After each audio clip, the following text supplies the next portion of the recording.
자, 신구약 전체에 게시된 주 예수 그리스도에 관한 진리. 오늘 이제 우리는 고린도전서를 들어가도록 하겠습니다. 이제 오늘 첫 번째 시간은 이 고린도전서 안에서 이제 예수 그리스도가 하나님의 지혜이시라는 점을 이렇게 계시하고 있다는 것을 이제 우리가 한번 공부해 보려고 합니다. 자, 그 전에 앞서 먼저 우리 교환의 메뉴를 한번 보세요. 고린도전서는 바울이 육신적인 고린도 교회 성도들에게 보낸 서신이다라는 거죠. 그래서 거기 밑줄 친 거 보시면 이 교회 성도들은 고기를 먹고 소화시킬 능력이 없을 만큼 아직도 젖을 먹어야 하는 어린 아기들이었다라는 얘기죠. 그러니까 이 바울이 7 교회들에게 서신을 보낸 게 지금 성경에 다 이렇게 들어가 있잖아요. 그렇죠? 그 7 교회들 중에서 가장 육신적인 교회가 고린도 교회였다는 얘기죠. 그래서 계속 보시면 깨닫는데도 어린아이 수준이었다는 얘기죠. 그러니까 영적으로 성장을 해야 되는데 성장을 안 하는 거예요. 세월이 흘렀는데 아직도 젖만 먹는 어린아기로 계속 남아있는 거예요. 그러면 양육하는 사람 입장에서 어때요? 답답하죠. 예언적인 심오한 그런 진리를 깨닫지 못한다 해도 가장 기본적이고 중요한 진리라도 잘 알고 분별을 해야 되는데 이 고린도 교회 성도들은 그것도 못하는 거예요. 그러니까 바울 입장에서는 정말 부모 입장으로서 속 터지듯이 그렇게 속 터지는 거죠. 이런 교회들 보면. 자, 그래서 계속 보세요. 어린아이 수준이다 보니까 교리적인 영역은 차치하고라도요, 도덕적이고 영적인 영역에서도 온갖 육신적인 행태들이 드러나고 있었다는 얘기죠. 자, 가령 성도들 간의 분열과 다툼으로 인한 분파 형성, 그렇죠? 이거는 세상에 가서야 보는 건데 교회 안에서도 이런 걸 하고 있는 거예요. 누구누구 노선이다 이거죠. 누구누구 라인이다 이거죠. 또 헬라인들의 지혜와 언변의 탁월함에 감복해 있다든지 이거죠. 성경의 이 확실하고도 너무나도 놀라운 진리, 이거에 감탄하는 게 아니라 저기 소위 철학적인 그런 아주 이렇게 말 비비꼬 오는 거, 그런 것들에 막 그냥 감탄하고 와 지적이다, 와 깊이 있다, 이런 걸 하고 있는 거예요.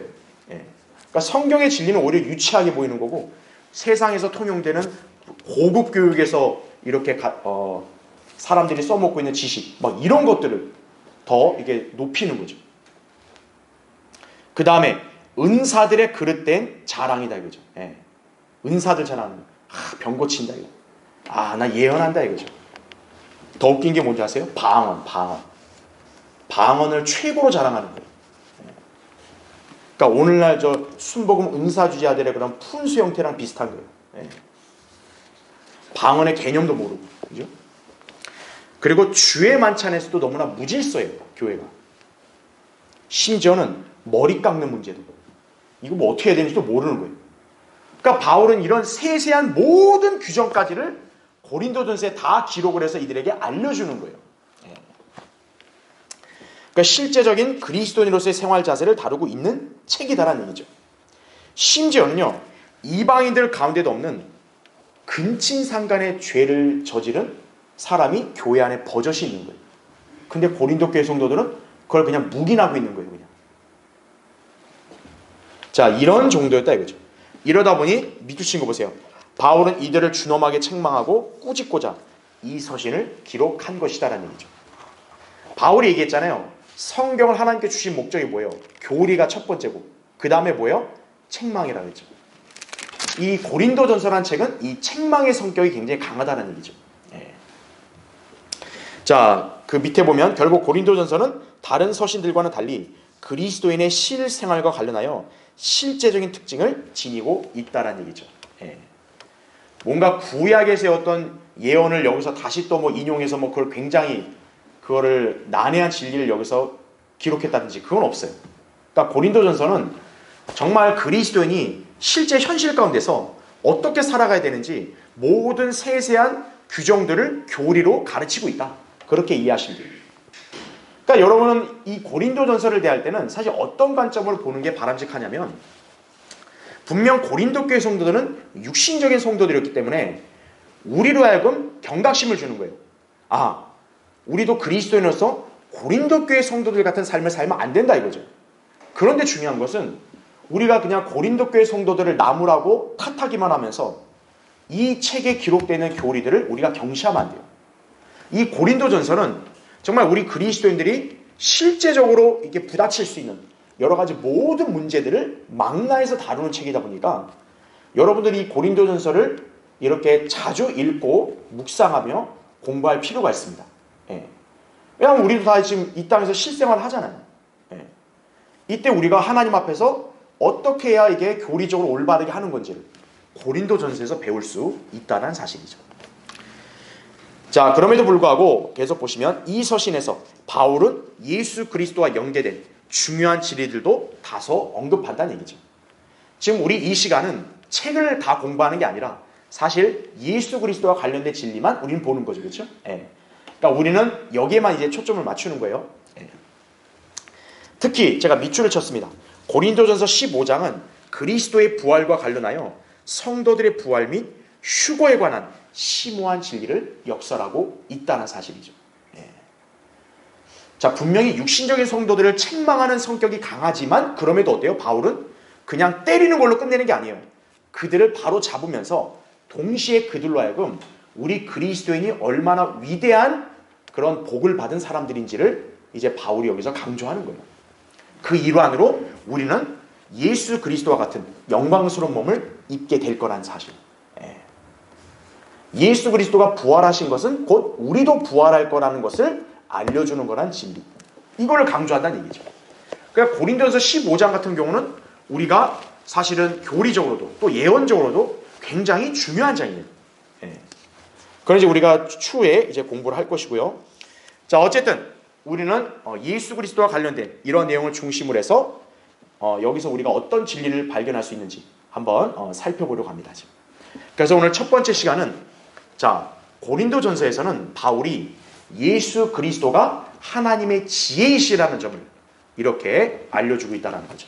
그래서 오늘 1장, 2장에 나온 내용 하나님의 지혜이신 그리스도 첫 번째 한번 살펴보겠습니다. 자, 먼저 교환 보세요. 그 밑에 보면 1번 밑에 보면 고린도. 자, 여기는 으뜸 가는 그리스 도시들 중 하나였으며 방대한 산업과 막대한 부로 유명했던 지방이었다라는 얘기죠. 예. 자, 지금 우린 성경 교실에서 제가 고린도전서 책을 자세히 우리가 공부하고 있기 때문에 여러분 이제 거기에서 이제 이 자세한 내용들을 더 이렇게 배우시면 되고, 우리가 교환해서 지금 언급하는 게 뭐냐면 고린도 지방은 이게 당시의 어떤 정세로 볼 때 굉장히 국제적으로도 유명한 도시였다. 그렇게 보시면 돼요. 그러니까 왜 그러냐면 여기가 항구가 발달되다 보니까 무역이 활성화되니까 그러니까 여러 사람들이 막 왕래를 했겠죠. 그렇죠? 그럼 자연스럽게 어떻게 되겠어요? 거래가 이루어지면서 경제도 활성화되고 생활 수준도 높아졌겠죠. 그렇죠? 그런 지방이었어요. 자, 그런가 하면 계속 보세요. 이 지방에서는 그리스 철학과 수사학과 같은 학파들이 활성화되어 있었다는 얘기죠. 네. 여러분 흔히 이제 그리스, 헬라 이렇게 문명이 발달된 사회로 보통 우리는 세속사에서 다 알잖아요. 그렇죠? 그러니까 이 헬라 문명 안에는 특히나 철학이 많이 이렇게 융성하게 이렇게 확산이 된 거죠. 그렇죠? 네. 그러니까 우리 그리스 철학자들도 뭐 학교에서도 많이 배웠잖아요. 그렇죠? 네. 그러니까 여기 고린도 지방은 특히나 이 헬라 철학에 굉장히 심취했던 그런 지역이었다 보시면 돼요. 그래서 보세요. 밑줄 친 거. 당시 고린도 지방에 있던 헬라인들은 그래서 뭐를 숭앙합니까? 지혜를 숭앙했다는 거죠. 네. 그래서 바울은 고린도서 1장 처음부터 뭐예요? 바로 인간의 지혜. 그것은 하나님께서 멸해버리시고 하나님의 지혜야말로 위대하다는 점을 역설한 이유가 바로 이거예요. 그러니까 고린도 지방에 사는 성도들 자체가 뭡니까?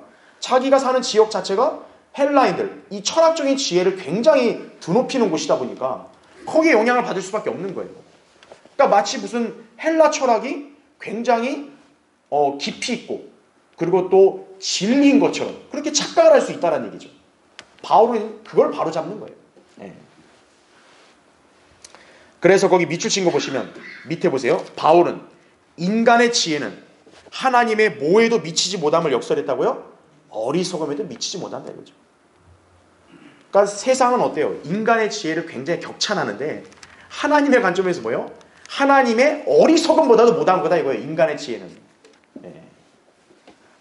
하나님의 지혜야말로 어때요? 가장 탁월함을 강조하는 거죠. 네.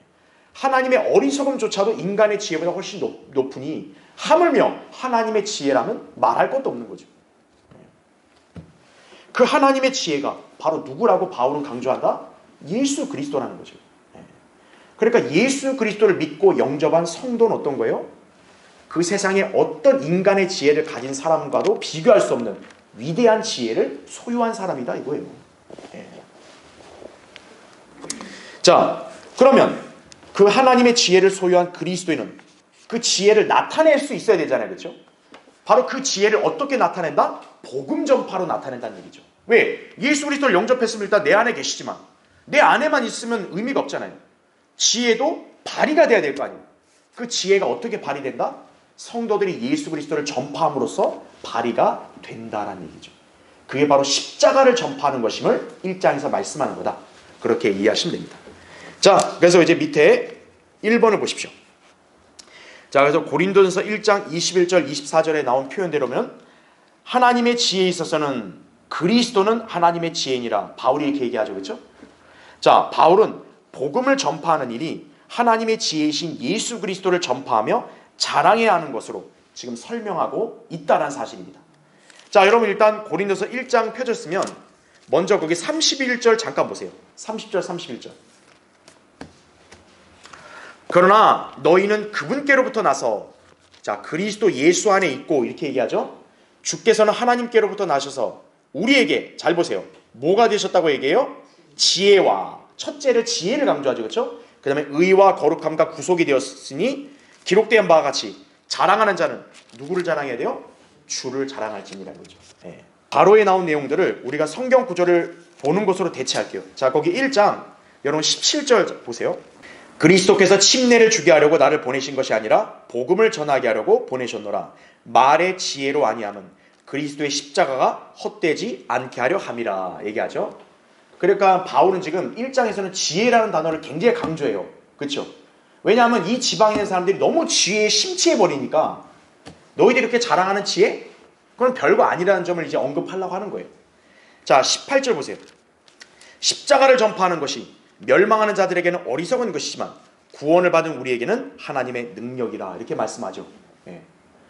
자, 바울은 지금 복음을 전파하는 걸 얘기하면서 18절에 뭘 얘기합니까? 십자가를 전파한다 이거죠. 아니, 십자가를 전파한다는 게 무슨 의미냐 이거예요. 거기 23절 보세요. 바울이 십자가를 전파한다는 얘기는 23절에 우리는 뭡니까? 십자가에 못 박히신 누구를 전파하는 거예요? 그리스도를 전파하는 거. 이걸 얘기하는 거예요. 예. 그러니까 이게 바로 복음이라는 얘기죠. 그렇죠? 예. 그러니까 이 복음을 전파하는 것이 18절에 보니까 멸망하는 자들, 즉 구원받지 못한 자들이 볼 때는 뭐예요? 어리석게 보이는 거예요. 그렇죠? 소위 철학, 과학, 무슨 교육 이런 걸로 지식이 딱 축적된 사람의 안목으로 볼 때 어때요? 복음 전파는 아유 뭐야 이거 시시하게 이거죠. 예. 근데 바울은 뭡니까? 지금 그거를 언급하고 있는 이유는 그것이야말로 하나님에게서 나온 거다 이거죠. 그걸 얘기하려고 하는 거예요. 그러면 19절 보세요. 기록되기를 이거죠. 내가 지혜 있는 자들의 지혜를 멸하고 총명한 자들의 명철을 없애리라 하였느니라 이렇게 말씀하죠. 예. 자, 바울이 구약에 있는 구절을 왜 여기에 인용을 했냐면 지금 십자가를 전파하는 것, 지혜에 관한 얘기를 하면서 갑자기 십자가를 전파하는 걸 얘기했단 말이에요. 그러니까 세상에서 잘 배웠다는 인간들이 볼 때 어때요? 이거 바보짓으로 보인다 이거예요. 근데 하나님은 왜 인간들이 바보짓으로 보이는 그 복음 전파를 하시는가 이거예요. 그 이유가 이거죠. 지혜 있는 자들의 지혜를 어때요? 멸하시는 거죠. 명철을 없애버리란다 이거죠. 20절 보세요. 지혜 있는 자가 어디 있느냐? 학자가 어디 있느냐? 이 세상 변론가가 어디 있느냐? 하나님께서 이 세상의 지혜를 어리석게 만드신 것이 아니냐? 이렇게 나오죠. 그러니까 우리 인간이 볼 때는 복음 전파 이거 시시해 보이는데 그렇게 보이지만 하나님의 입장에서 어떻다는 거예요? 오히려 세상에 지혜 있는 자들을 어리석고 부끄럽게 만드는 거다 이거죠. 이게 오히려. 왜 그러냐? 21절 보세요. 하나님의 지혜에 있어서는 세상이 그 지혜로 하나님을 어때요? 알지 못하였기에 이거죠. 예. 그러니까 왜 그들의 입장에서는 이게 어리석어 보이는 거예요? 그들의 지혜로는 하나님을 알 수 있어 없어요? 없으니까 어리석어 보이는 거예요. 그러니까 그들과 비교했을 때 하나님은 너무나 이 격차가 너무 나시는 분이에요. 그러니까 도저히 어때요? 이들이 하나님을 알지 못하니까 하나님께서는 어리석음으로 구원하시겠다 이거예요. 그래서 거기 21절 나온 게 뭡니까? 하나님께서 뭐의 어리석음이요? 복음 전파의 어리석음으로 믿는 자들을 구원하시기를 기뻐하셨느니라 이렇게 말씀을 하고 있는 거죠. 예. 그러니까 뭐냐면 하나님께서는 이 복음 전파라는 어리석음을 사용하시기를 기뻐하셨다는 거예요. 예. 즉 뭐냐면 죄인을 구원하는 데 있어서 하나님이 인간의 눈높이를 맞추겠다고 무슨 고도의 교육 과정을 통과해야 구원받게 해주겠다 이게 아니라 하나님은 이 복음 전파 어리석음으로 그들을 구원하시겠다고 그렇게 결정하시고 이 어리석음을 사용하신다는 거예요. 하나님은 그걸 기뻐하신다는 거죠. 인간이 볼 때 어때요? 뭘 이렇게 시시하고 이렇게 어리석은 짓을 합니까? 인간은 그렇게 생각할 수밖에 없어요. 근데 하나님은 어떤 거예요? 이거를 기뻐하신다는 거죠. 이 복음 전파가 어리석어 보이냐? 하나님이 이걸 쓰시기를 기뻐하신다는 거예요. 예. 왜입니까? 그리스도의 복음이 뭡니까? 믿는 자들을 구원에 이르게 하는 하나님의 능력이라고 로마서 1장 16절에 말씀하셨기 때문에 그래요. 복음 전파 이렇게 막 거리에서 외치고 전도지 나눠주고 사람들이 다가와서 예수님 믿으라고 얘기하고 이거 너무 어리석고 유치해 보입니다. 근데 어떤 거예요? 그것이 멸망으로 가는 그 죄인을 구원에 이르게 능력이 된다는 거죠. 세상 지혜로는 그걸 할 수 있어 없어요? 할 수 없는 거예요. 그러니까 하나님은 그 복음 전파의 어리석음을 사용하는 걸 기뻐했다는 거죠. 예. 그걸로 죄인들을 구원하시는 거니까요. 그렇죠? 자, 그래서 거기 23절 보세요. 22절부터 볼게요. 유대인들은 표적을 구하고 헬라인들은 지혜를 찾지만 이렇게 나오죠.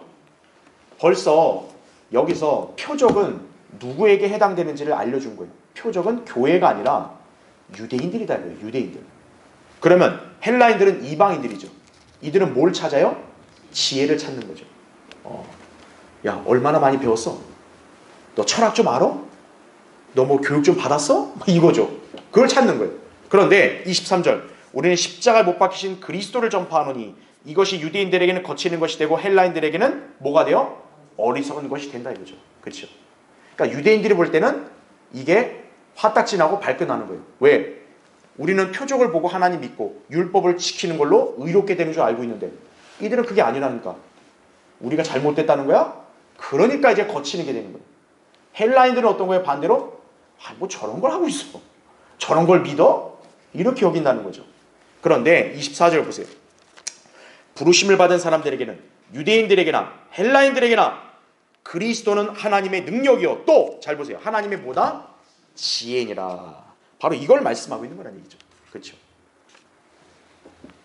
자, 이것이 바로 뭡니까? 우리 교환의 맨 밑에 괄호 3번 보세요. 멸망에 처해야 될 죄인들을 구원하는 하나님의 뭐다? 지혜인 것이다라는 거죠. 그 다음 페이지.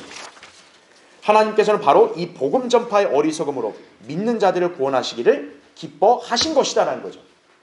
그러니까 하나님께서 왜 복음 전파 어리석음을 사용하셨는지는 19, 20절 봤죠, 그렇죠? 바로 세상에서 지혜 있다는 자들, 나 좀 명철 있다 이런 자들 어떤 거예요? 그 자들을 부끄럽게 만들려고, 어리석게 만들려고 이걸 쓰셨다는 얘기죠. 예. 그래서 그 밑에 괄호 4번, 자 밑줄 친 것만 볼게요. 세상 지혜를 자랑했던 자들은 자신들의 죄 문제를 해결할 수 있는 가장 쉬운 방법에 어때요? 무지하죠. 예. 야, 고등교육 받아서 뭐 대학원도 나오고 박사까지 따고 이런데도 불구하고 어떤 거예요? 자기가 죽는다는 사실, 이 사실에 대해서 해결책을 전혀 모르죠. 죽음 이후에 대한 대비 전혀 못하죠. 아니 그렇게 지혜가 있는데도, 그렇죠? 그게 세상 지혜의 한계라는 거죠. 우리 입장에서 어때요? 우린 이게 가장 쉬운 거였어요. 하나님의 은혜로 주어진 거니까 우리 그대로 믿으니까 어떤 거예요? 하나님의 지혜를 소유하게 되고, 그러니까 우리는 죽어서 어디로 갈지를 다 알게 되고 다 대비했다 이거죠. 문제가 없는 거예요. 우리 입장에서는 이건 가장 쉬운 거예요. 근데 어때요? 세상 지혜만 가진 사람들은 가장 쉬운 이걸 모르는 거예요. 결국 어떻게 됩니까? 지옥의 멸망이라는 종착지를 향해 돌진할 뿐이라는 얘기죠. 예. 그래서 뭡니까? 하나님께서 왜 복음 전파 어리석음을 사용하시길 기뻐하셨냐? 이걸 통해서 하나님을 멸시하고 자기 똑똑하고 잘났다고 하는 그런 인간들을 어떻게 하는 거예요? 멸해버리신다 이거죠. 예. 결국 이 자들은 복음 전파를 안 받아들이면 어떻게 되겠어요? 멸망하는 거죠. 그렇죠. 예. 그래서 25절 보세요. 이는 하나님의 어리석음이 사람들보다 더 어떻다? 지혜롭고 하나님의 연약함이 사람들보다 더 어떻다? 강하기 때문이니라 이렇게 말씀하는 거예요. 예. 자, 이제 우리는 이 하나님의 지혜가 얼마나 위대한지를 알겠죠, 그렇죠? 예. 하나님의 지혜는 정말 이 땅의 그 누구의 모든 지혜를 다 망라한다 할지라도요 감히 비교가 안 되는 거예요. 왜? 하나님의 입장에서는 그분의 어리석음이 어떤 거예요? 인간의 지혜보다 더 높으니까요. 그분에게 가장 연약함도 인간의 강함보다 훨씬 더 강하니까요. 예. 바울은 바로 그 점을 지금 깨우쳐 주는 거예요. 고린도 성도들한테. 예. 너희들은 지금 그 지방에 있는 헬라인들의 그런 이렇게 풍조에 편승하거나 휩쓸리지 말라 이거예요. 예. 그래서 밑에 괄호 6번 보십시오. 그러므로 구원받은 성도는 사람들을 앞세우면서 헛된 자랑을 늘어놓아서는 안 된다는 얘기죠. 예. 그래서 바울이 26절부터 29절까지 하신 말씀이 뭐냐면 하나님께서는 우리야말로 천하고 쓸모없기 때문에 그래서 부르신 거다 이거죠. 왜냐? 그런 우리를 통해서 어떤 거예요? 소위 똑똑하고 쓸모있고 뭔가 가진 거 있고 힘이 있다고 하는 사람들을 다 부끄럽게 만들 수 있다 이거죠. 그게 하나님의 능력이고 지혜다 이거죠. 그래서 부르심 받은 성도들 안에는 어떤 거예요? 세상에서 잘났다는 사람들이 많이 없는 거예요. 그래서 그게 바로 하나님의 지혜라고 바울이 얘기하는 거죠. 결국 뭡니까? 하나님은 어떤 육체도 그분 앞에서 자기 자랑하지 못하게 한다는 거죠. 그걸 여기서 얘기하고 있는 것이다. 그죠?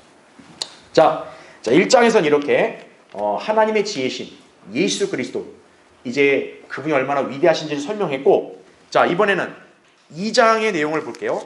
자 2장은 이제 어떻게 전개가 되냐면 이 세상 지혜를 가진 통치자들, 그 다음에 또 학식 있다는 사람들, 이런 사람들은 하나님의 지혜를 안다 모른다? 모른다는 점을 바울이 얘기하고 있는 거예요. 그래서 왜 모르는지를 이제 우리가 이제 공부하게 될 거예요. 자 거기 교환의 2번을 보십시오. 2장 거기 6절부터 8절을 먼저 보겠습니다. 그러나 우리가 온전한 자들 가운데서 지혜를 말하노니 이는 이 세상의 지혜도 아니요 무로 돌아갈 이 세상 통치자들의 지혜도 아니니라. 자 7절을 여러분 잘 유념하셔야 돼요. 다만 우리가 신비 속에 있는, 자 뭐를 말한다고요? 하나님의 지혜를 말하노니 이는 하나님께서 세상 전에 우리의 영광을 위하여 미리 정하신 감추어진 지혜니라. 그걸 잘 표시해 주세요. 이 하나님의 지혜가 하나님께 세상 전에 미리 감추어뒀다고 얘기합니다. 미리 정하신 감추어진 지혜다 이거죠. 감추어졌는데 마침내 어떤 거예요? 드러난 거죠. 그렇죠? 8절 이 지혜는 이 세상 통치자들 가운데서는 아무도 몰랐노라. 만일 그들이 알았더라면 영광의 주를 십자가에 못 박지는 아니하였으리라. 당연하죠. 그렇죠? 예수 그리스도가 어떤 분인지 알았다면 감히 그분의 손에다가 못을 박지 못하죠. 그렇죠? 무지할 수밖에 없었던 거예요. 왜 무지해요? 그들의 지혜로는 하나님의 지혜를 모르니까. 자, 그래서 우리 교환을 보세요. 아까 우리 2번 이제 우리가 2장 7절 읽었죠. 바울은 하나님의 지혜와 인간의 지혜를 대조하며 인간의 지혜로는 하나님의 지혜를 알 수 없음을 언급한다는 얘기죠. 그러니까 1장에서는 어땠어요? 인간의 지혜는 하나님의 입장에서는 그분의 어리석음보다 못할 정도로 낮다, 이렇게 비교를 했다면 2장에서는 지금 어떤 걸 강조하냐면 그 인간의 지혜로는 하나님의 지혜에 접근할 수가 없다. 그러니까 어때요? 예수 그리스도를 알지를 못한다는 얘기예요. 자 그러면 밑에 이제 괄호 1번 보십시오. 인간의 지혜에 기인한 온갖 철학, 교육과 같은 학문이 나왔죠. 그렇죠? 그래서 세상 사람들은 이런 과정을 거치면 지혜를 얻을 수 있다고 생각하잖아요. 그렇죠? 하지만 실상은 인생의 온갖 문제들을 전혀 해결하지 못했는가 하면 인간의 죄 문제와 사후의 생에 관한 해결책도 마련하지 못했다는 얘기죠. 그게 바로 인간의 지혜의 한계인 거죠. 그러니까 인간의 지혜로는 인간 안에 있는 죄를 어떻게 해결해야 될지 답이 안 나와요. 죽음의 문제 어떻게 해결해야 될지 이거 진짜 속수무책이에요. 그러니까 바울의 입장에서는 어때요? 자기가 하나님의 지혜이신 예수 그리스도를 전파할 때 이런 인간의 지혜를 빌릴 필요가 있어 없어요? 없는 거죠. 그래서 아무짝에도 쓸모없는 거니까. 그래서 인간을 구원할 수 있는 것이 뭐냐? 바울이 여기 앞에 2장 2절에서 얘기한 대로 예수 그리스도와 그의 십자가에 못 박히심 밖에 없다는 거죠. 그래서 바울이 고린도 성도들에게 강조한 게 뭐냐? 자기도 많이 배운 사람 아니겠어요? 그렇죠? 근데 자기는 딱 작정했다 이거죠. 난 오로지 두 가지밖에는 알지 않겠다. 예수 그리스도와 십자가에 못 박히심 이거죠. 왜냐? 그게 바로 하나님께서 인간을 구원하시기 위해 마련한 지혜이기 때문에 그런 거라는 거죠. 나는 그것만 된다 이거죠. 그래서 괄호 2번 보세요. 그러다 보니 바울은 설득력 있는 인간의 지혜의 말로 설교하지 않고 성령과 능력을 나타내므로 하기 위해 노력했다는 얘기죠. 그럴 때 그의 말을 들은 사람들의 믿음은 인간의 지혜가 아닌 뭐에 있게 되는 거예요? 하나님의 능력에 있게 되는 것이죠. 그렇죠. 그러니까 설교자가 말이 좀 어눌해요. 좀 약간 답답해요. 좀 이렇게 좀 명확하게 좀 깨우치게 하는 그런 설명력이 좀 떨어져요. 그래도 어떤 거예요? 하나님의 능력이 그 사람이 전하는 그 말씀에 있다면 어떤 거예요? 그 사람을 변화시키고 믿음을 형성하게 할 수 있는 거예요. 반대로 말은 엄청 유창해요. 아주 청산유수해요. 근데 그 사람 말이 진리의 말이 아니다 이거죠. 그러니까 뭐 사기꾼들이 막 그냥 막 그럴듯하게 말하지. 그런 식으로 말한다 이거죠. 그럼 어떤 거예요? 그 사람의 말을 일시적으로 믿을 수 있지만 그거는 진정한 하나님의 능력이 아닌 거죠. 여러분 어때요? 사기꾼한테 이렇게 딱 코 낀 사람 어때요? 그 사기꾼 말을 막 절대적으로 믿잖아요. 그 사기꾼에 대한 믿음이 대단하잖아요. 그렇죠? 근데 그건 뭐예요? 하나님의 능력이 아닌 거죠. 그렇죠? 그 사람도 믿음이라는 건 있지만 하나님 능력이 아니다라는 얘기죠. 그러니까 바울은 말이 서툴러도 그게 중요한 게 아니다라는 얘기죠. 자기가 정확하게 복음과 진리를 전했다면 그럼 됐다 이거죠. 너희들이 그것만 믿었다면 너희들은 그 믿음이 온전하게 설 수 있는 거란 얘기예요. 자, 그래서 바울 안에 계신 하나님께 이러한 능력의 탁월함이 있음을 고린도서 4장 7절에서도 바울이 얘기하는 거죠. 자기가 능력이 있는 게 아니라 내 안에 계신 하나님께서 능력이 있다라는 거죠. 자, 이런 일은 모두 하나님의 지혜로 이룩된 것이다라는 거죠. 그래서 괄호 3번 보세요. 그러나 인간의 지혜를 자랑하던 이 세상 통치자들이 영광의 주이신 예수 그리스도를 십자가에 어떻게 했어요? 처형시켰죠.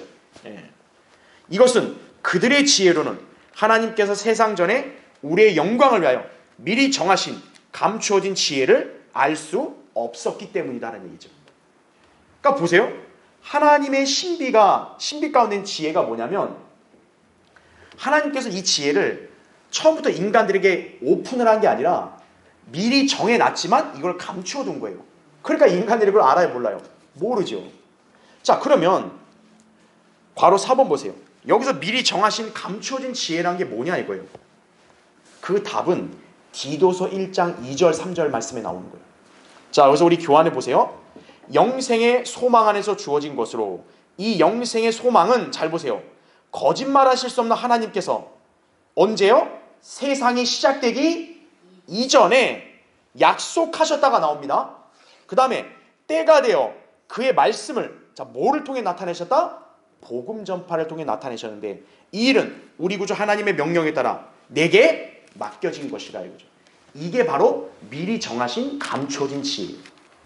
자, 잠깐 한번 볼게요. 여기 지금 표현을 잘 봐야 될 게, 자, 세상이 시작되는 기준점을 봤을 때, 자, 이전이란 말이에요. 여러분, 이전에는 인간들이 있어요, 없어요? 없죠. 오직 하나님만 계시는 거죠. 그 하나님은 삼위일체 하나님인 거죠. 그러면 아버지, 말씀, 성령이다 이거죠. 삼위 하나님이시란 말이에요. 그렇죠? 자, 하나님께서 지혜를 고안한 거예요. 이 지혜가 뭐냐? 바로 이 죄인들, 앞으로 이 땅에 살 인간들, 이 인간들을 구원할 수 있는 그 지혜를 하나님께서 어때요? 미리 정하셨다는 거죠. 자, 어떻게 정했냐? 바울이 디도서에서 얘기한 대로 세상이 시작되기 이전에 영생의 소망을 약속했다라는 거죠. 그러면 세상이 시작되기 전에 누구한테 약속을 해요? 여기 인간이 있어 없어요? 없잖아요. 그렇죠? 그러면 영생을 누구한테 약속할 수 없느냐? 삼위일체 하나님들 가운데서만이 약속에 해당될 수밖에 없는 거죠. 그럼 여러분 잘 알겠죠? 자, 우리에게 영생을 주기 위해서는 이 땅에 내려와야 될 분이 누구예요? 이 세 분 중에 아들이시죠. 바로. 네. 바로 뭐냐? 삼위의 아버지 하나님은 아들 하나님에게 약속을 하는 거예요. 무슨 약속? 영생을 약속한다 이거죠. 그러면 우리가 볼 때 아니 하나님 자체가 뭐 생명인데 무슨 영생이냐? 여기서 영생은 하나님으로서의 영생이 아니라 사람으로서의 영생인 거예요. 즉 하나님께서는 이제 앞으로 이 세상에 살 인간들, 이 인간들의 죄들을 해결하고 인간들에게 영생을 주기 위해서는 대속이 필요하다 이거예요. 그러려면 어떻게 해야 돼요? 우리 삼위의 하나님들 중에서 한 분이 이제 인간으로 이 땅에 내려가셔야 되는 거예요. 그럼 여기서는 이제 말씀이신 하나님이 내려가시는 거죠. 그렇죠? 네. 그러니까 말씀이신 하나님 어떤 거예요? 성육신. 그럼 이제 원래 하나님인데 어떤 거예요? 인간이 되셔야 되는 거예요. 그러면 인간이 되면 인간의 고질적인 문제는 뭐예요? 죽는다는 사실 아니에요. 근데 아버지 하나님 뭐예요? 인간으로 이 땅에 태어나서 살다가 죽게 되면 영생을, 한 인간으로서의 영생을 약속하겠다 이거죠. 그러니까 죽음으로 끝나지 않고 다시 부활할 것을 아들에게 약속했다는 거죠. 네. 이게 바로 언제요? 세상이 시작되기 이전에. 근데 중요한 것은 이거는 인간들에게 어떻게 돼 있어요? 감춰져 있죠. 그렇죠? 감춰져 있는 거죠. 근데 감춰졌지만 하나님은 이걸 번복하시는 분이 아니죠. 약속을 했다는 것은 정하셨다는 거죠. 바로 미리 정하신, 감추어진 지혜다. 바로 인간들을 구원하기 위해서는 하나님이 인간이 돼서 인간의 죄를 대속해야 된다 이거죠. 그러니까 어때요? 인간으로 내려가야 된다 이거예요. 그런데 인간으로서 죽어야 되니까 그걸로 끝이 아니라 인간으로서 죽어도 다시 부활해서 살아날 거다 이죠. 영생을 주겠다 이죠. 이게 소망이라는 거죠. 이 소망을 아버지가 아들에게 약속을 했는데 세상이 시작되기 전에 약속했으니까 미리 정한 거죠. 근데 인간에게는 오픈이 안 된 거죠. 감춰진 거죠. 그러니까 바울이 지금 뭐라고 얘기해요? 감춰져 약속했다가 때가 되자. 바로 뭐를 통해 나타냈다? 복음 전파. 바로 이제 복음 전파를 통해서 하나님의 아들 예수 그리스도가 우리의 죄들을 대속하시고 부활하셨다. 그걸 믿으면 우리도 영생을 받는다. 이제 이게 오픈이 된 거죠. 때가 되니까. 바로 그걸 얘기하는 거예요. 그러니까 바울은 지금 하나님의 지혜, 이 예수 그리스도에 관해서는 하나님께서는 미리 정하신 감춰진 지혜였다 이거죠. 그러니까 당시의 세상 통치자들, 그런 다른 인간들은 그걸 알아요, 몰라요? 모르는 거죠. 모르니까 예수님을 어떻게 하는 거예요? 십자가에 못 박은 거죠. 그러나 이제는 어떤 거예요? 때가 돼서 바울을 통해 복음 전파로 나타내셨다는 얘기죠. 그걸 얘기하고 있는 거예요. 그러니까 이제 하나님의 지혜가 감춰져 있으니까 우리는 몰라요. 이럴 수 없다는 거죠. 왜? 복음 전파로 나타냈기 때문에. 아까 우리 1장에서 공부할 때 하나님의 지혜가 복음 전파의 어리석음으로 믿는 자들을 구원하신다 했잖아요. 그러니까 그전에는 감춰져 있던 거예요. 그러니까 그전에 어떤 거예요? 무지하니까 하나님이 그들을 눈 감아준 거예요. 그러나 이제는 어떤 거예요? 때가 돼서 복음 전파로 다 오픈이 됐기 때문에 변명 못한다는 거죠. 저는 대가리가 나빠서 모르겠는데요. 그럼 못한다는 얘기죠. 왜? 복음 전파로 다 알려줬는데 뭐. 그렇죠? 하나님은 인간들이 볼 때 어리석은 방법으로 나타내셨는데 어리석은 사람이라고 모른다고? 말이 안 된다는 얘기죠. 그걸 여러분 이해하시면 되는 거예요. 그렇죠? 괄호 6번. 결국 예수 그리스도를 십자가에 처형한 자들은 이 미리 정하신 감추어진 지혜를 알지 못했다 이거죠. 그래서 그들은 예수 그리스도께서 하나님으로서 지니셨던 영광을 알지 못했던 것이다 이거죠. 그 다음 페이지. 한마디로 뭐다? 무지했다는 거죠. 그래서 사도행전 3장 17절에도 얘기하는 게 뭐냐? 관원들, 너희들이 무지하니까 메시아를 못 알아보고 죽인 거다. 얘기하는 거죠. 예수님도 누가복음 23장 34절에도 아버지여 저들을 용서해 주십시오. 가장 먼저 그 얘기를 하죠. 왜요? 자기들이 모르니까. 네. 감춰진 지혜니까. 이거죠. 네. 자, 그래서 밑에 괄호 7번. 초림 당시 세상의 지혜는 뭡니까? 철학자들의 지혜였다는 거죠. 철학자들은 다 BC에 태어나다 보니까 그리스도보다 먼저 왔잖아요. 철학자들은. 그렇죠? 그런데 예수님은 그들을 뭐라고 규정했냐면 도둑이요? 강도라 했다죠. 예수님이 요한복음 10장 8절에 보면 내 앞에 온 자는 도둑이요? 강도라고 했다고. 그러니까 철학자들은 뭐예요? 도둑이요? 강도다는 얘기죠. 예. 그러니까 사람들에게 추앙을 받고 마치 무슨 사람들을 이롭게 하는 것처럼 얘기하는데 실상은 뭐예요? 그들을 털라고 하는 강도들이다 이거죠. 그래서 요한복음 10장 10절에 예수님이 하신 말씀 뭐예요? 그들은 도둑질과 멸망을 위해서 온다는 얘기죠. 그 말은 뭡니까? 그들의 지혜는 결과적으로 뭐예요? 인간들을 멸망에 이르게 한다는 얘기예요. 네. 세상 지혜는 어때요? 인간들을 이롭게 하고 인간들에게 생명을 유지하게 하는 게 아니라 인간들을 멸망으로 빠뜨리는 거란 얘기예요.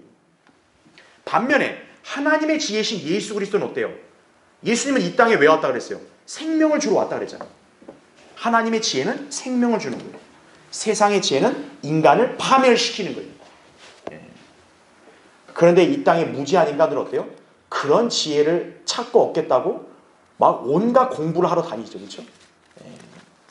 딱한 일이다. 그렇죠? 자, 이제 3번을 보겠습니다. 자, 이거는 이제 2장 13절에 있는 말씀인데 여러분 보세요. 2장 13절. 자, 우린 이거를 전후 문맥을 좀 잘 봐야 돼요. 즉 뭐냐면 이제 바울은 어떤 얘기를 하냐? 자, 하나님의 지혜가 예수 그리스도예요. 그렇죠? 그런데 그 예수 그리스도가 영이신 게 성령님이시잖아요. 그렇죠? 그러니까 그 성령님은 어때요? 하나님의 깊은 것들까지도 통찰하시는 지혜가 있는 거란 얘기죠. 그렇기 때문에 우리가 하나님의 영의 일들과 하나님께 속한 것들을 알려면 인간의 지혜로는 안 되잖아요. 누구의 도움이 필요한 거예요? 성령님의 도움이 필요한 거죠. 그러니까 예수 그리스도는 지금 이 땅에 안 계시지만 그분의 영이 성도들 안에 있음으로써 어떤 거예요? 그 성령님으로부터 오는 조명으로 우리는 하나님의 것들을 알 수가 있다라는 걸 지금 얘기하는 거예요. 자, 그래서 2장 거기 13절 보세요. 또한 우리가 그것들을 말하되 인간의 지혜가 가르치는 말로 하지 아니하고, 잘 보세요. 성령께서 가르치시는 말로 하나니 이렇게 나오죠. 여러분, 성령께서 가르치신 말이 성경 말씀 아니겠어요? 그렇죠? 영적인 일들을 자 뭐로 비교하여 말한다? 영적으로 비교하여 말한다. 이 원칙을 잘 기억하세요. 이게 성경 해석의 원칙이에요. 자, 성경 역시도 인간의 지혜로는 알 수 없어요. 하나님의 지혜로만 깨달을 수 있는 거죠. 그렇죠? 그래서 우리 교환에 괄호 1번 보세요. 성령님께서는 하나님의 깊은 것들까지도 통찰하시는 지혜가 있으시다 이거죠. 그러다 보니 영적인 일들, 곧 영적인 성경 말씀들 역시 하나님의 영만이 아시는 것이다 이거죠. 그렇게 성령님께 조명을 받아야 성경의 진리를 깨달을 수 있다는 점이죠. 그래서 요한복음 14장 26절의 말씀이 그거죠. 위로자이신 성령이 오시면 너희에게 모든 것들을 어떻게 한다? 가르치신다. 내가 너희에게 말한 모든 것들을 기억나게 하신다 이거죠. 예수님이 하신 말씀들을 가르치고 기억나게 하신다. 누가요? 성령님인 거죠. 그래서 괄호 1번 보세요. 이 때문에 구원받지 못한 자연인은 하나님의 영의 일들을 받아들이지 못하는 거란 얘기죠. 왜냐하면 하나님의 영이신 성령님의 지혜로만 알 수 있는 건데 그들 안에 성령님이 없잖아요. 그러니까 2장 14절 나온 말씀에 따르면 하나님의 일들에 관해서 어때요? 자연인들이 볼 때는 어리석게 여기진다는 거죠. 저게 뭐야? 이거죠. 야, 성경 말씀에 따르면 앞으로 우리가 휴거가 되고 우리 그리스도인은 영광스러운 몸으로 초자연적인 몸으로 바뀌어. 우리는 막 시속 몇을 통과해. 이거 아니야 이거. 이런 거죠. 아, 죽으면 하늘 날아간다고. 이거 아니야 이렇게 되는 거죠. 왜요? 어리석게 여겨지는 거예요. 왜? 자기들이 안 먹으면 이건 도저히 이건 이해가 안 되는 그런 영역이거든요. 절대 논리적이고 수학적으로도 이게 헤아릴 수가 없는 거거든요. 그러니까 어떤 거예요? 우리를 저 이상한 애들이다 이렇게 치부하는 거죠. 그래서 하나님의 말씀은 어때요? 영적으로만이 분별된다 이거죠. 그러니까 예언의 말씀은 자연인들은 절대 이해하고 깨달을 수 없는 거예요. 받아들일 수 없는 거예요. 그들의 지혜로는 하나님의 영의 일들과 영적인 말씀들을 이해하지 못한다는 얘기죠. 자, 밑에 괄호 3번 보세요. 모든 그리스도인은 하나님의 영의 일들을 통찰하는 지혜를 지니신 성령님을 소유했죠. 바울은 성도들이 인간의 지혜가 아닌 영적인 일들을 영적으로 비교, 즉 하나님의 말씀들을 서로 비교하여 진리를 깨닫고 말할 수 있는 역량을 갖출 수 있다고 강조하는 것이다라는 얘기죠. 이런 일을 하는 사람은 뭐를 지니게 돼요? 그리스도의 생각을 지니게 된다는 거죠. 2장 16절에 나온 말씀입니다. 그래서 밑에 괄호 4번 하나님의 지혜를 소유한 그리스도인은 영적인 사람이 되기 위해서 바른 성경을 올바로 나누어 공부함으로써 온전한 지식을 터득해야 한다는 얘기죠. 자, 분명 우리는 성령님을 소유했는데 그걸로 끝이 아니죠. 우리가 성경을 알기 위해서 어때요? 공부를 해야 성령님이 그때그때 우리에게 깨우쳐 주는 거지, 우리가 아무것도 안 하는데 자동으로 다 알게 하고 이게 아니란 얘기죠. 그걸 우리가 이해해야 한다는 얘기죠. 그러니까 성경을 해석할 때는 어때요? 인간이 멋대로 해석하고 떠들면 안 되는 거예요. 그 신천지 이만희 같이 멋대로 지가 비우라고 하면서 얘기하고 다 엉망이 돼버리는 거예요. 여기 나오잖아요. 영적인 일들은 뭐로 비교하라? 영적으로 비교하라. 성경은 해석할 때 뭐로 비교해서 해석하라? 성경으로 해석하라. 그래서 우리가 성경 공부할 때는 항상 어때요? 어떤 구절을 공부할 때는 이게 무슨 의미인지를 성경의 다른 구절을 근거로 입증을 해서 설명을 하는 거죠. 아, 내가 갑자기 환상을 봐가지고 이게 무슨 계시를 봐, 이런 헛소리 안 한다는 얘기죠. 그게 성경을 엉망으로 만드는 그런 신천지 집단들의 특징이라는 거예요. 그게. 그러니까 그들은 어때요? 성경은 비유다 이거죠. 그러니까 니들은 함부로 해석 못해? 그럼 누구만 해석해요? 이만희만 해석한다 이거죠. 그거예요. 그러니까 그런 사람들은 어떤 거예요? 하나님의 영의 일들을 전혀 알지 못하고 이해를 못하는 거예요. 그러니까 자기가 제일 잘하는 줄 아는 거예요. 자, 그걸 기억하시면 되고요. 자, 이제 두 번째는, 자, 이건 그리스도의 심판성을 너무나 잘 아는 내용이니까 간단하게 짚고 넘어갈게요. 그리스도인의 건축의 기초이신 예수 그리스도다라는 얘기죠. 자, 교환을 보세요. 밑에 바울은 구원받은 그리스도인들이 모두 하나님과 함께 일하는 동역자들임을 천명했습니다. 그게 뭐예요? 바울만 일하는 게 아니라 우리 모두가 하나님과 지금 함께 일하는 사람들이라는 거예요. 아이, 목사님만 일하세요. 난 아니잖아요. 이게 아니라는 거예요. 하나님과 함께 우린 다 일하는 동역자들이라는 거예요. 자, 바울은 그리스도인들이 이 땅에서 주님과 함께 일하는 것을 현명한 건축가가 하는 일로 비유하여 설명했다는 얘기죠. 자, 건축의 비유를 한 거예요. 근데 모든 건축에는 기초가 있는 거죠. 자, 여기서 기초는 누구라고 바울이 얘기해요? 예수 그리스도라고 11절에 얘기하고 있는 거죠. 그러니까 예수 그리스도라는 기초 위에서 각 사람이 이제 이걸 어떻게 지을지를 주의해야 한다. 이거를 바울이 얘기하고 있는 거죠. 자, 과연 어떻게 지었는지를 이제 심사, 평가하는 자리가 어디다? 그리스도의 심판석이라는 걸 바울이 얘기하고 있는 거예요. 그때 이제 드러난다는 거죠. 이게 진짜 제대로 된 공사인지 아니면 부실 공사인지가 드러난다는 거예요. 그래서 맨 밑에 1번 보시면, 자, 10절, 11절은 제가 설명을 다 했으니까 넘어갈게요. 그래서 거기도 보면 건축의 비유를 제가 설명한 거니까 넘어갈게요. 자, 다음 페이지 보세요. 여러분, 우리 건축 특히나 잘하시는 분들 여기 계시잖아요. 건축을 할 때는 기초가 있어야 되고 그 기초에 어떤 재질을 갖고 와서 어떤 골격으로 어떻게 지어야 될지 정말 모두 다 세심하게 구상을 하고 그 다음에 철저하고 정교하게 다 그거를 시행을 하잖아요. 그렇죠? 예. 근데 그것만 중요한 게 아니라 그거를 총체적으로 감독하는 사람도 중요하죠. 감독을 잘해줘야 지을 때 온전하게 잘 지었는지를 확인할 수 있잖아요. 그렇죠? 그걸 얘기하는 거죠. 그래서 이제 2번 보세요. 거기 3장 11절부터 13절에 나온 말씀은 이 기초는 예수 그리스도시라 이렇게 나오죠. 이제 누구든지 이 기초 위에, 자, 이제는 각 사람마다 어떻게 일하냐에 따라서 지어지는 게 다른 거예요. 금, 은, 보석으로 짓는 사람이 있고 거꾸로 뭡니까? 나무, 집, 그루터기로 지은 사람이 있다는 거죠. 그게 이제 나타난다는 거예요. 그리스도의 심판석이. 그날이 것을 밝힐 것이라 이렇게 말하고 있는 거죠. 그렇죠? 그래서 그 교환에 있는 내용은 고린도서 5장 10절에 나온 대로 바울이 뭐라 그랬어요? 우리 모두가 그리스도의 심판석 앞에 나아가면 선이든지 악이든지 자기 몸으로 행한 것들을 받는다고 얘기합니다. 그러니까 완공을 잘했다면 그에 해당되는 보상을 받는 거고, 부실공사했으면 그에 대한 책임을 묻는 거죠. 그렇죠? 그러니까 여러분은 마치 뭐냐면 이렇게 감독이 있지만 여러분 자신도 어때요?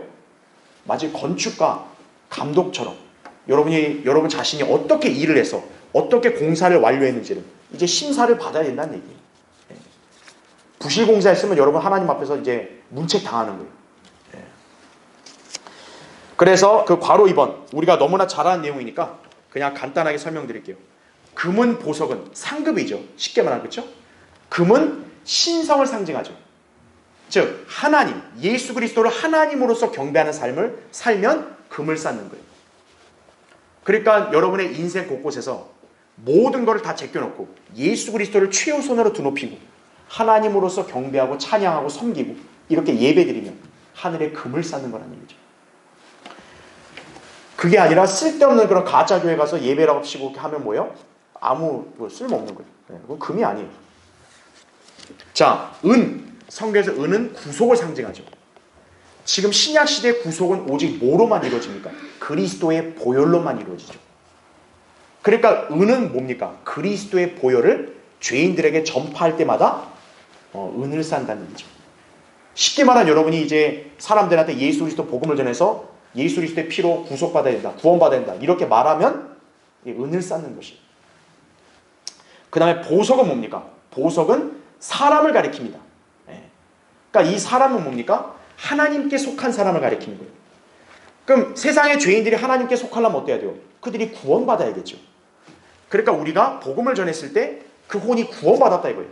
우리가 그 혼을 그리스도께로 이겨왔으면 여러분은 하늘에 뭘 쌓는 거예요? 보석을 쌓는 거예요. 이게 이 땅에서 여러분이 건축을 했을 때 결과라는 얘기죠. 금은 보석으로 지으면 완공을 잘한 거예요. 반대로 나무집 구루터기는 뭡니까? 이거의 특징은 뭐냐면 여기에 나무는 트리, 살아있는 트리가 아니라 우드입니다. 이런 우드. 죽은 나무. 자, 그리스도인에게 죽은 건 뭡니까? 육신이 죽은 거죠. 다시 말하면 그리스도인이 이 땅을 살 때 성경이 아니라 자기 육신대로 살게 되면 이 사람 마치 공사를 뭐로 하는 거예요? 나무집 구루터기를 쌓는 거예요. 그럼 이제 그리스도의 심판석에 불이 지나가면 어떻게 되겠어요? 다 타버리겠죠. 무슨 공사로 딱 평가되는 거예요? 부실공사로 평가되는 거죠. 그럼 이제 주님이 그 사람에게 책임을 묻는 거죠. 너 왜 이런 공사하고 살았냐고 이렇게 묻는 거죠. 그래서 마지막 성경은 그리스도인들이 이 땅에서 어떻게 살아야 할지 고린도서 5장 15절에 말씀하고 있죠. 자기를 위해 살지 말고 예수 그리스도를 위해서 살아야 됨을 바울이 강조한 게 바로 이거란 얘기죠. 왜입니까? 우리 삶의 주인이시고 또 건축으로 비유하면 우리의 기초가 되시잖아요. 그렇죠? 그 기초에 이제 우리가 어떻게 그분과 연관해서 살아야 되는지 그거에 따라서 우리가 평가를 받기 때문에 주의해야 된다는 얘기죠. 그렇죠?